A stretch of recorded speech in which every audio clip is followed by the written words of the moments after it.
এই বাংলাদেশের প্রথম স্বৈরাচার ছিল শেখ মুজিব।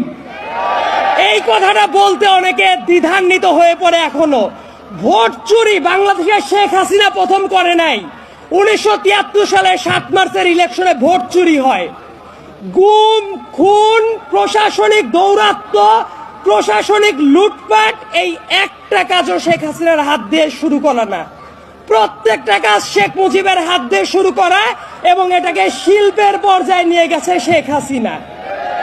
এই যে এত চেতনার কথা বলে, মুক্তিযুদ্ধের চেতনা, অমক চেতনা, তমক চেতনা, মুক্তিযোদ্ধাদের পরে কি শেখ হাসিনা সিম্প্যাথি দেখিয়েছে কখনো?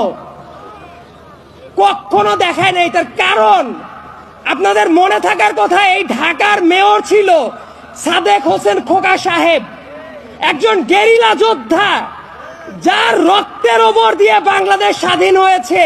সেই সাদেক হোসেন খোকাকে স্বাধীন বাংলাদেশে এসে মরার সুযোগ দেয় নাই ওই স্বৈরাচারী শেখ হাসিনা।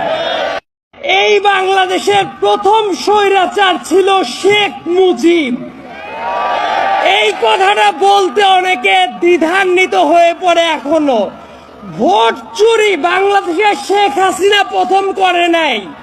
1973 সালে 7 মার্চের ইলেকশনে ভোট চুরি হয়। গুম, খুন, প্রশাসনিক দৌরাত্ম্য, প্রশাসনিক লুটপাট, এই একটা কাজও শেখ হাসিনার হাত দিয়ে শুরু করা না। প্রত্যেকটা কাজ শেখ মুজিবের হাত দিয়ে শুরু করা এবং এটাকে শিল্পের পর্যায়ে নিয়ে গেছে শেখ হাসিনা।